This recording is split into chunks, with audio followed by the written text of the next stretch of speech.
notre fichier FL. Alors, on doit d'abord importer notre classe, importe donc tournante. Ensuite, on va définir une variable qui est la variable vitesse. Alors, elle est de type number, comme on l'avait défini dans la classe. Et si vous avez remarqué, dans la classe, on n'a pas donné de valeur numérique à cette vitesse. Donc ici, on va le donner. Donc on va mettre 10 par exemple. Ça va être 10 pixels par frame. Ensuite, on va instancier notre classe. Alors, je vais écrire l'instruction et je vais vous expliquer qu'est-ce que ça veut dire ici. Tournante égale new tournante v.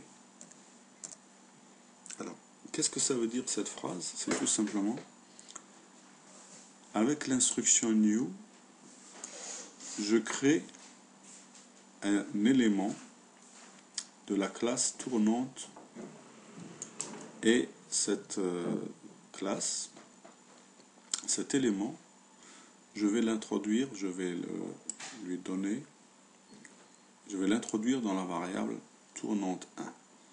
D'accord? Donc, ça veut dire que j'ai créé un élément que j'appelle tournante 1 et qui est un élément de la classe tournante. Ça veut dire que cet élément, normalement, il doit avoir les propriétés et les méthodes de la classe tournante. Ça veut dire que normalement, il doit tourner. Et on vérifiera ça donc tout à l'heure lorsqu'on va essayer notre movie, que normalement cet objet-là va tourner. Ensuite, je vais créer l'animation, c'est le déplacement. C'est une boîte qu'on va déplacer de gauche à droite. Donc, on va,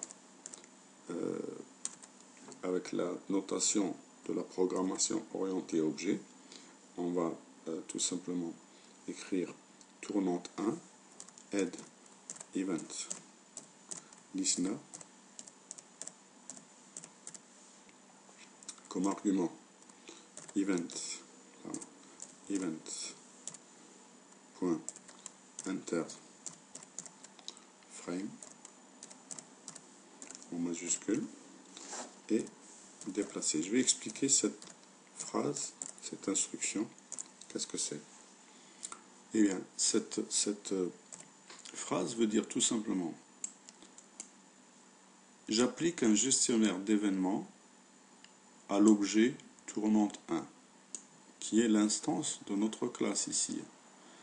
Et ce gestionnaire d'événements, qu'est-ce qu'il va faire? Il va surveiller l'événement enterFrame, ici, et à chaque enterFrame, c'est-à-dire à chaque entrée de frame, eh bien, il va appliquer la fonction déplacer. D'accord? Alors, la fonction déplacer, c'est quoi? C'est tout simplement, on l'a définie, function déplacer. Alors, elle a aussi un argument qui est le même que celui du gestionnaire d'événements, que je vais appeler donc event, et elle consiste en la définition suivante. Eh bien, tournante, c'est-à-dire notre instance de tout à l'heure, tournante, notre objet de la classe, eh bien, je vais lui déplacer son x, c'est-à-dire son abscisse, de plus 5, donc plus 5, plus égale 5. Ça veut dire en langage ActionScript que c'est tout simplement, on va incrémenter à chaque frame la position x de l'objet tournante 1, c'est-à-dire notre rectangle, de 5 pixels. D'accord? Alors, on va aussi définir le y de cet objet Pourquoi? Pour que tout simplement il nous le fasse déplacer au milieu de l'écran. Et donc le milieu de l'écran c'est à peu près 200. Et on va donc placer notre accolade de fermeture. Vous voyez, elle se place, l'accolade de fermeture se place juste au-dessus donc de l'accolade d'ouverture.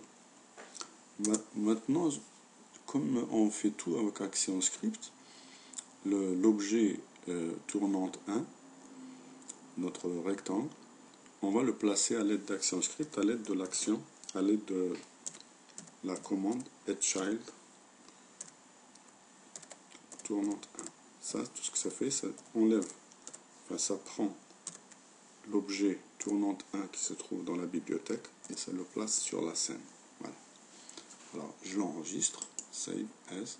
Alors je dois l'enregistrer au même endroit où j'ai enregistré le fichier de la classe. Ici il n'apparaît pas parce qu'il a une extension AS et le fichier FLA. Regardez, si je fais ici, bon ici on ne peut pas le voir puisque il ne me montre ici que les fichiers FLA. Mais si, je vais l'enregistrer, donc je vais lui donner, je peux lui donner le nom que je veux. Je vais l'appeler par exemple rectangle. Et vous allez voir, si je regarde le répertoire, normalement voilà, vous voyez, ça c'est le fichier FLA et ça c'est la classe que j'ai écrite tout à l'heure, d'accord? Et bien ça y est, maintenant il ne me reste plus qu'à lancer mon movie, CTRL Enter. Et normalement, il y a un problème ici. Voilà, ici j'ai dû faire une erreur à la ligne. Où est-ce que j'ai fait l'erreur? Ici, il y a. Regardez, je vais regarder encore l'output. C'était ici l'output.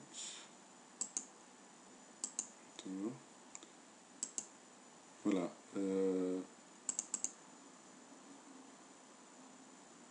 addChild tournante 1. Ici donc. Ici, voilà. addChild. Regardez, j'ai mis 3D. Ici, vous voyez. Et là, normalement, vous voyez, quand j'ai mis addChild est un mot-clé. Déjà, j'aurais dû remarquer qu'il n'était pas devenu bleu. Quand il ne devient pas bleu, ça veut dire qu'il y a une erreur dessus. C'est les mots-clés. Les mots-clés dans ActionScript sont écrits en bleu. Donc, ici, comme j'avais une erreur, donc voilà, c'est bon.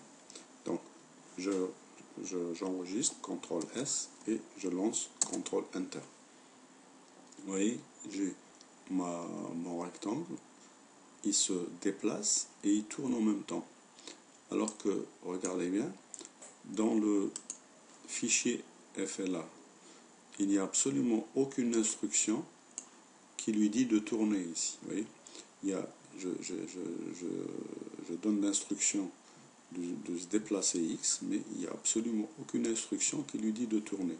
La propriété de tourner lui vient du fait que je l'ai pris de la classe tournante. Vous voyez, ici il y a new, de la classe tournante, j'ai pris l'objet donc de cette classe tournante. Donc ça veut dire que la classe, elle fait son rôle de faire tourner les objets. Et alors pourquoi ça? Tout simplement, vous voyez ici, j'ai pris une fonction tourner, c'est-à-dire la propriété de tourner, mais ça pourrait être quelque chose de beaucoup plus important. Ça pourrait être par exemple charger ou changer de couleur ou animer d'une certaine façon, donc que je mettrai dans la classe, et ensuite quand j'aurai besoin de faire à un objet ce genre de propriété, eh bien, je le prends de la classe. Et donc la classe me permet de faire des choses à des objets sans réécrire le code. Si j'écris bien mes classes, je pourrais faire appel à ces classes chaque fois que j'aurai besoin de faire quelque chose à un objet, une propriété ou une méthode de la classe. Voilà l'intérêt d'écrire des classes. Voilà. Donc j'espère que vous avez compris et je vous remercie pour votre attention.